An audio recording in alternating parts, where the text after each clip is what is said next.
পরিচর্যার মধ্য দিয়ে প্রত্যেকটি রাজনৈতিক দলেই সেই গণতান্ত্রিক ব্যবস্থাকে যদি সফল করতে পারে, তাহলে দেশি বিদেশি চক্রান্ত যত কিছু আছে তা মোকাবেলা করা সম্ভব হবে। এর বাইরে আপনাদের কোনো প্রশ্ন থাকলে বলতে পারেন। কালকে ইন্ডিয়া পররাষ্ট্র সচিব এসেছিল এবং সে বলছিল যে বাংলাদেশ আবার নতুন ভাবে সম্পর্ক তৈরি করবে, সুসম্পর্ক তৈরি করবে। এই বিষয়ে আপনার মতামত জোরে বললেন, সাউন্ড পায় না। ভারতের পররাষ্ট্রমন্ত্রী আসছে, প্রায়ই আসে তারা।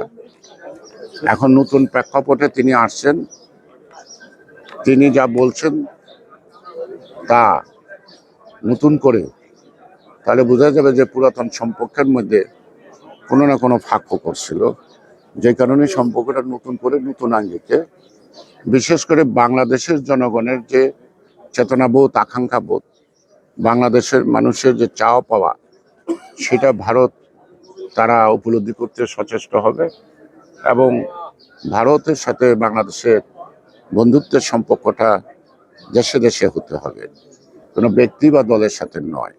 কোনো ব্যক্তি বা দলের সাথে দীর্ঘ 17 বছর তারা প্রাণান্তর চেষ্টা করেছে বাংলাদেশের ভোটাধিকার বিনষ্ট করা, মানুষকে প্রতারিত করা এবং একটা লুটপাটের মধ্য দিয়ে দেশটাকে একটা দুর্নীতির অভয়ারণ্য সৃষ্টি করেছে।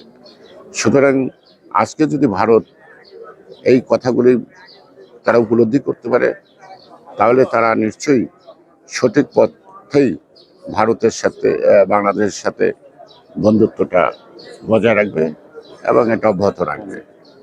16 বছর আন্দোলন, সর্বশেষ ফলাফল 5ই আগস্টে আমরা ফ্যাসিবাদের পতন ঘটাতে সক্ষম হয়েছি। তো ফ্যাসিবাদের পতন বলতে ফ্যাসিবাদী চরিত্রের অধিকারী শেখ হাসিনার পতন হলো, ফ্যাসিবাদের পতন হয় নাই।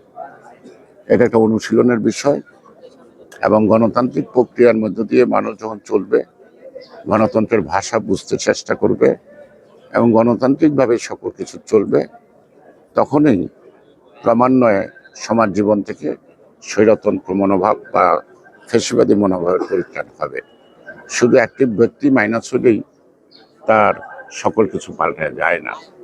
সুতরাং আমাদের অনেক প্রচেষ্টার ব্যাপার আছে, অনুশীলনের ব্যাপার আছে, সাধনার ব্যাপার আছে, আমাদের সংযমেরও ব্যাপার আছে এবং যেই ধরনের রিফর্ম বা সংস্কারের কথা শোনা যায়, এই সকল সংস্কারের মধ্য দিয়েই আমরা একটা সঠিক বাংলাদেশ, একটা গণতান্ত্রিক বাংলাদেশ, একটা ন্যায় বিচারের দেশ, একটা সামাজিক জীবনের সকলের নিরাপত্তা এবং দলমত নির্বিশেষে, ধর্মবর্ণ নির্বিশেষে সকলের অধিকার যতক্ষণ পর্যন্ত প্রতিষ্ঠিত না হবে, ততক্ষণ পর্যন্ত গণতন্ত্র প্রাতিষ্ঠানিক রূপ লাভ করবে না।